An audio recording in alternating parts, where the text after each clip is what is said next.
Hello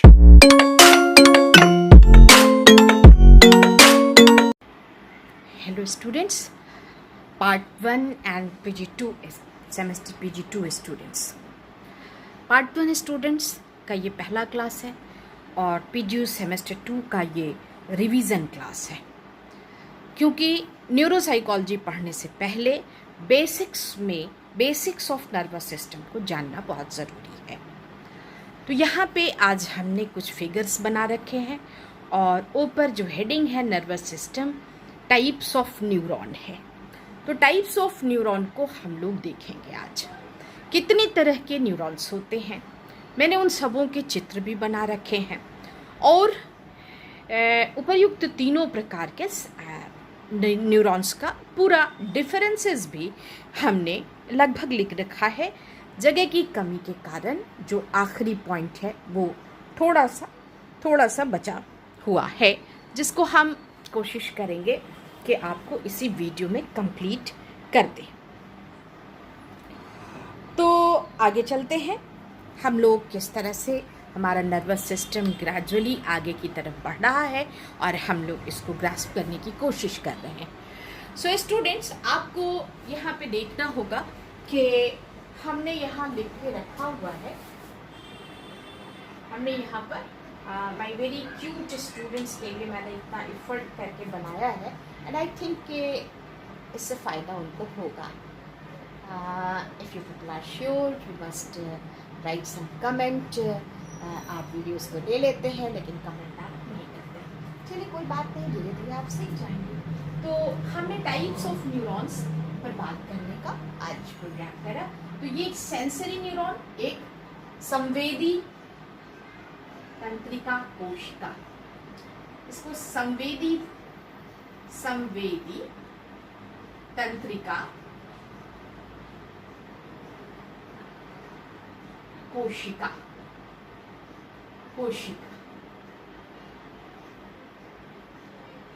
हाँ। इसी तरह ये मोटर न्यूरॉन, तो इसको कहते हैं गति तंत्रिका कोशिका, और ये है एसोसिएटिव न्यूरॉन, तो इसको कहते हैं हम लोग साहचर्य तंत्रिका कोशिका। उपर्युक्त तीनों प्रकार की, ये तीन तरह की न्यूरॉन्स जो हैं ये हमारे शरीर का पार्ट है, जो हमारे nervous system, autonomic nervous system, somatic system and peripheral nervous system को बनाते हैं।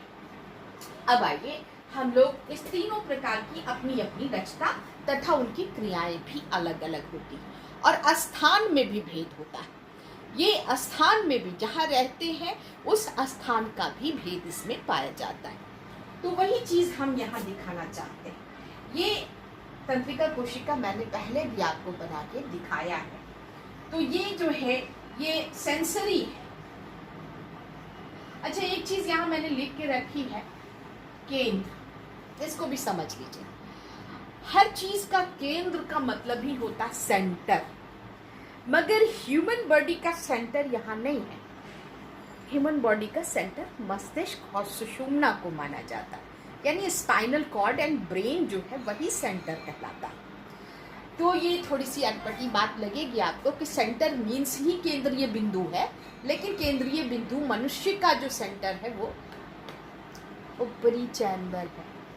चलिए, तो ये केंद्र जो है जिसको हम सेंटर, बार बार इसका इस्तेमाल होगा, तो मस्तिष्क और सुषुम्ना में ऊपर, सुषुम्ना दिस इज स्पाइनल कॉर्ड जो मस्तिष्क को और ब्रेन को आपस में जोड़ता है। और ये जो लंबी हड्डी है, इसके लिए मैंने कुछ फोटोग्राफ्स भी बनवा के रखे हैं, जिससे आपको अगले क्लासेस में मैं समझाऊंगी कि किस तरह से हम लोग इसको आगे पढ़ेंगे। तो मैंने काफ़ी कुछ इसमें कलेक्ट किया है और आई थिंक यहाँ पर अभी नहीं है वो, मगर आपको मैं दूंगी और आप देखेंगे कि कितना खूबसूरत कलेक्शंस जो हैं हमने किए। तो मस्तिष्क और सुषुम्ना पर बहुत सारे प्लेट्स मैंने बनवाए हैं और आप देखिए, ये हमारा है। एक मिनट बस मैं ले रही हूँ।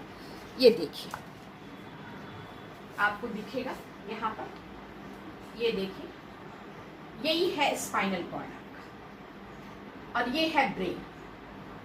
ब्रेन के डिफरेंट पार्ट्स हैं और इनके फंक्शनल आधार पर जब हम आगे आपको autonomic nervous system and peripheral and somatic system जब हम आपको पढ़ाएंगे तो ये सारी चीजें क्लियर होंगी। यू कैन सी, तो ये जो है डिफरेंट पार्ट्स है, ये ब्रेन का पार्ट है और ये है आपका क्या, सुषुम्ना। तो इसी की बात हम यहाँ कह रहे हैं, यही सेंटर और मस्तिष्क एवं सुषुम्ना यहाँ पे आता है। क्लियर है? तो इसको हम लोग आगे डिस्क्राइब करेंगे और इसका फिगर बना के डिस्क्राइब करेंगे। तो ये दो पार्ट जो है यही हमारे सेंटर कहलाते हैं। जो सेंटर बीच में मानना उसके वर्ड मीनिंग से नहीं बल्कि हमारा एक्सप्लेनेशन जो है वो फिजियोलॉजी के आधार पर है और इस तरह से माना जाता है। SYSTEM system. तो हम लोग इसको लेके आगे चलें।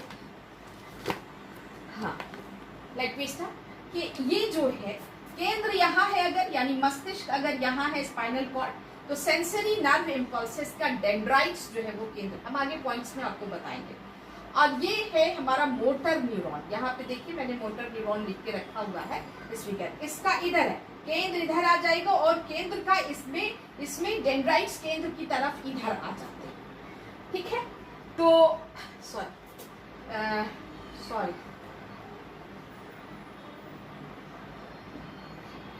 ये केंद्र यहाँ आएगा, यानी इसके डेंड्राइट्स जो हैं ये तो हमने इसको यहाँ पे बना रखा है और ये जो है ये केंद्र की तरफ होता है, इसका वृक्षाप तंतु यहाँ होता है केंद्र की तरफ और इसमें केंद्र यहाँ डेंड्राइट्स की तरफ होता है। यहाँ पे केंद्र जो है यहाँ से निकल करके और कहाँ चला जाता है, मोटर ऑर्गन्स में, और ये हमारा एसोसिएटिव एरियाज है, एसोसिएटेड न्यूरॉन है। इसके वृक्षाप तंतु और इसके अक्ष तंतु में कोई लंबाई का फर्क नहीं होता है और ये टिपिक जनरल जो न्यूरॉन है उनसे थोड़ा अलग होता है, बिल्कुल गोल टाइप का। ये न कहीं आता है, ये एसोसिएटिव न्यूरॉन्स हैं, यानी सहचर्यात्मक तंत्रिका कोशिका। तो इसको यहाँ पे मैं प्लीज जरा सा देख लूँ वीडियो बन रहा है कि नहीं बन रहा। हाँ चलिए, अब आइए आपको हम फंक्शंस ऑफ न्यूरॉन बताते हैं। तो इसमें ABC करके हमने 2 को लिखा है, बाकी की एक पॉइंट ही है। फंक्शंस ऑफ न्यूरॉन, तो सेंसरी न्यूरॉन रिसेप्टर सेल, यानी इधर डेंड्राइट होता है के से इम्पल्स को लेकर सेंटर अर्थात ब्रेन और स्पाइनल कॉर्ड की ओर ले जाते हैं। इसलिए इनका डेंड्राइट्स जो है वो रिसेप्टर सेल की तरफ होता है, यहाँ रिसेप्टर सेल होता है और केंद्र यहाँ होता है रिसेप्टर सेल, यानी ग्राहक कोशिकाओं के पास इनका डेंड्राइट रहता है और इनका जो ग्राहक कोशिकाओं के पास इनका डेंड्राइट रहता है। ये सॉरी मैंने सही लिखा था पहले, ये केंद्र है और इनका अक्ष तंतु जो है केंद्र की तरफ और डेंड्राइट्स रिसेप्टर सेल की तरफ रहते हैं। इसके ठीक विपरीत हम motor neuron brain and spinal cord से इंपल्स प्राप्त करके तथा मोटर ऑर्गन्स तक, कर्मेंद्रियों तक ले जाता है। तो इनका जो है डेंड्राइट्स केंद्र में रहता है और डेंड्राइट्स जो है वो सेंटर में रहता है, ये उठा के ले जाते हैं तो बाहर की तरफ निकालते हैं। ये केंद्र में रहेगा और ये बाहर निकाला जाएगा, ये केंद्र में है और इनका रिसेप्टर सेल यहाँ पर रहता है, ये बाहर ले आते हैं, न्यूरॉन्स जो है वो बाहर ले आते हैं। और एसोसिएटिव न्यूरॉन्स जो हैं वो इम्पल्स को ना कहीं ले जाते हैं और ना कहीं से लाते हैं, बल्कि इन दोनों प्रकार के न्यूरॉन्स के बीच, सेंसरी एंड मोटर न्यूरॉन्स के बीच संबंध स्थापित करते हैं। तो ये एक पॉइंट हो गया।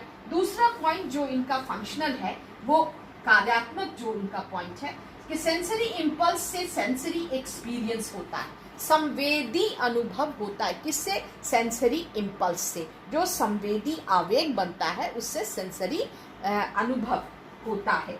मोटर इम्पल्स से मोटर एक्सपीरियंस होता है। जो कार्य करते हैं, क्रिया का अनुभव होना, वो किससे है? Motor impulse. Motor nerve impulse से हमें मोटर इम्पल्सेस होते हैं और इनसे सेंसरी इम्पल्सेस, सेंसरी एक्सपीरियंसेस होते हैं, दोनों के एक्सपीरियंस में। और एसोसिएटिव न्यूरॉन्स केवल दोनों को संबंधित करके सार्थक बनाता है, उसमें अर्थ जोड़ता है। यह चीज जब हम लोग ब्रेन पढ़ेंगे तब आपको पता चलेगा कि ब्रेन का 75% एरिया जो है वो एसोसिएटिव न्यूरॉन्स से भरा हुआ है। बहुत सारे न्यूरॉन, असंख्य न्यूरॉन्स हैं ब्रेन के अंदर, लगभग 10 अरब के आसपास। तो उसमें जो 75% ऑफ न्यूरॉन्स जो हैं वो एसोसिएटिव। ब्रेन के जितने पार्ट हैं उस हर पार्ट में एक एसोसिएटिव एरिया जरूर है, जो हर ज्ञानेंद्रिय से मिली हुई सूचनाओं के आधार पर अनुभव बटोरता है और उसको सुरक्षित रखता है। और जब भी कोई नया उद्दीपन आता है तो उन अनुभवों के आधार पर उस नए उद्दीपन में सार्थकता, अर्थ जोड़ता है, मीनिंग इंक्लूड करता है। इसलिए एसोसिएटिव एरिया बहुत बड़ा है, लगभग 75% लोगों ने माना है अपने अध्ययनों में। अब आइए यहाँ तीसरा point, sensory and motor neurons में वृषाभ तंतु और अक्ष तंतु सामान्य न्यूरॉन की तरह रहते हैं। डेंड्राइट्स जो है वो छोटे छोटे बिजली के नंगे तार, और अक्ष तंतु लंबा और अंत में एक ब्रश, जैसे आप देख रही हैं यहाँ पर है। एसोसिएटिव न्यूरॉन्स में यहाँ आप देखिए, इसमें ना अक्ष तंतु और डेंड्राइट्स दोनों बिल्कुल समान रूप से होते हैं, इसीलिए थोड़ा गोल लेकिन फैला हुआ दिखता है। यहाँ पर ये पॉइंट हो गया। अब आइए ये करें, यहाँ पर भी समझ में आ गया कि इसके स्ट्रक्चर के आधार पर जो ये दोनों न्यूरॉन्स हैं, सेंसरी और मोटर, दोनों एक ही तरह के, जो सामान्य न्यूरॉन है उस तरह का होता है। लेकिन एसोसिएटिव न्यूरॉन की शक्ल थोड़ी बदल जाती है, सिर्फ इनके स्ट्रक्चर का फर्क होता है। तो इनको रिसेप्टर सेल से लेना है और केंद्र की तरफ ले जाना है। तो यहाँ रिसेप्टर सेल है और यहाँ केंद्र है, और इनको क्या करना है कि यहाँ केंद्र से इनको ले जाना है और मस्तिष्क से लाना है। और यहाँ जो मिले आदेश हैं, जो आदेश हैं उनको उठाना है और कहाँ लाना है? मोटर ऑर्गन्स में। तो केंद्र से इनको उठाना है, और ये तो सिर्फ इनका डायरेक्शन उल्टा हो जाता है।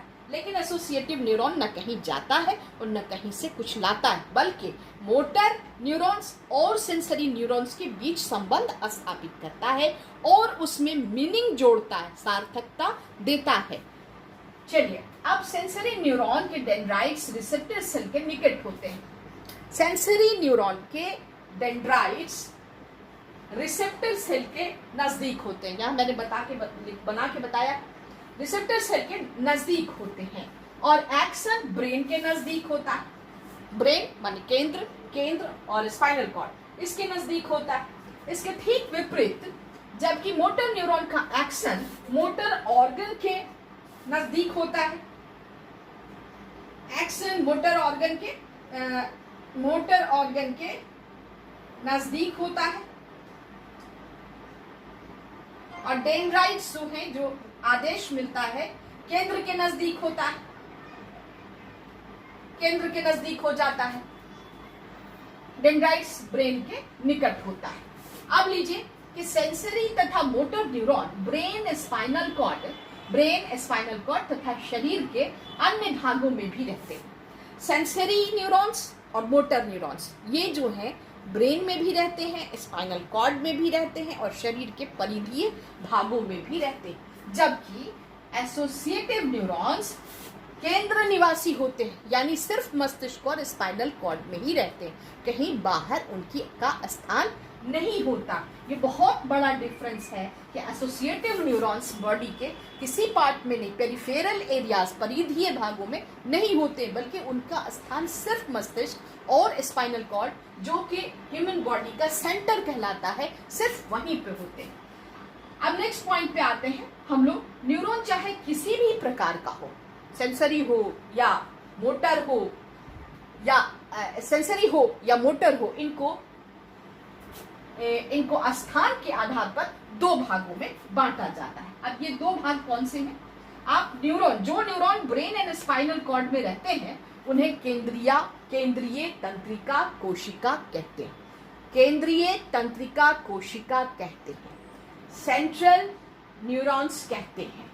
और जो न्यूरॉन शरीर के अन्य भागों में रहते हैं उन्हें परिधीय तंत्रिका पेरिफेरल न्यूरॉन्स कहते हैं। ये भी हो गया पेरिफेरल न्यूरॉन्स। और जिन न्यूरॉन्स की क्रिया ब्रेन के कंट्रोल में रहती है उनको सोमैटिक न्यूरॉन कहते हैं। मस्तिष्क के बहुत सारी ऐसे न्यूरॉन्स हैं जिस पर हमारे नियंत्रण नहीं होता है। किसका? सेंटर का नियंत्रण नहीं होता है, यानी ब्रेन का नियंत्रण नहीं होता है। तो जब ब्रेन का नियंत्रण नहीं होता है तो उस पे ब्रेन के नियंत्रण में रहते हैं, और कुछ ब्रेन के नियंत्रण में रहते हैं, कुछ ब्रेन के नियंत्रण में नहीं रहते हैं। कुछ न्यूरॉन्स, उनके फंक्शंस हम ब्रेन को पता नहीं होते।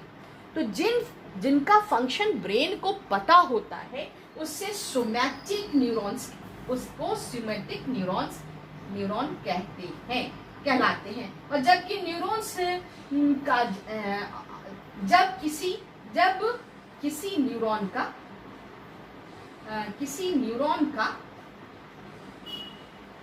नियंत्रण ब्रेन से नहीं होता है तो उससे ऑटोनॉमिक न्यूरॉन कहा जाता है। ये इतनी सी बातें हैं सोमैटिक नर्वस न्यूरॉन से। तो जिस चीज का नियंत्रण मस्तिष्क से नहीं होगा उसकी क्रियाओं का ज्ञान व्यक्ति को नहीं रहता है, और जिसकी क्रियाओं का ज्ञान हमें होता है उससे हमको वो ब्रेन के कंट्रोल में होते हैं। तो सोमैटिक न्यूरॉन्स जो हैं वो ब्रेन के कंट्रोल में रहते हैं, और जो सोमैटिक न्यूरॉन्स कहलाते हैं। और जो ऑटोनॉमिक न्यूरॉन्स होते हैं वो ब्रेन के कंट्रोल में नहीं होते हैं, इसीलिए इन क्रियाओं का आदमी को पता नहीं चलता है। इनकी क्रियाओं का आदमी को बिल्कुल भी पता नहीं चलता है, क्रियाओं का पता नहीं चलता है। सोमैटिक न्यूरॉन एक पूर्ण इकाई है, एक कंप्लीट यूनिट है, और उसमें अकेले कार्य करने और अपने निश्चित रास्ते से आवेग भेजने की क्षमता होती है। ये किसकी है?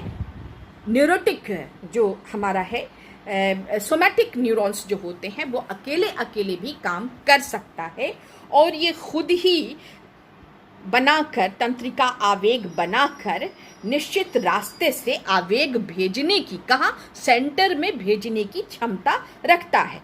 इसके विपरीत स्वचालित न्यूरॉन समूह में काम करते हैं। जो स्वचालित न्यूरॉन हैं वो समूह में काम करते हैं, अकेले नहीं करते हैं, और अकेले इनके आवेग संचरण के रास्ते भी अकेले नहीं, और इनके आवेग संचरण के रास्ते यानी जो नर्व इम्पल्स को भेजने का काम है ये भी सामूहिक होता है, अकेले यानी वैयक्तिक नहीं होता है। अतः स्वचालित न्यूरॉन अपेक्षाकृत कम विकसित न्यूरॉन है in comparison to somatic neurons. Somatic neuron बहुत ही डेवलप्ड न्यूरॉन्स कहलाते हैं, और ऑटोनॉमिक न्यूरॉन्स बहुत ही अंडर डेवलप्ड या लेस डेवलप्ड न्यूरॉन्स कहलाते हैं। यहाँ पे हम एक थोड़ी सी बात और करना चाहेंगे क्योंकि अभी टाइम है हमारे पास। एक संधि स्थल हमारा छूट गया है, एक पार्ट जिसको हम एक छोटे से इसमें समझाना चाहते हैं। संधि स्थल वो जगह है जहाँ पर कि दो न्यूरॉन्स आपस में मिलते हैं, दो न्यूरॉन्स आपस में मिलते हैं, उसको संधि स्थल कहते हैं। ये साइनैप्स, इंग्लिश में इसको साइनैप्स कहा जाता है, साइनैप्स कहा जाता है। इसको थोड़ा बोर्ड का यूज़ करके हम आपको बताते हैं। तो जो दो न्यूरॉन, या ऐसे ही समझ लीजिए कि दो न्यूरॉन्स में संधि स्थल, साइनैप्टिक कनेक्शन, साइनैप्टिक, ये तो एक क्लास में हम साइनैप्स को आपको छोटा सा क्लास दे के साइनैप्टिक कनेक्शंस को भी समझाने का प्रयास करेंगे। Now it is over and bye students.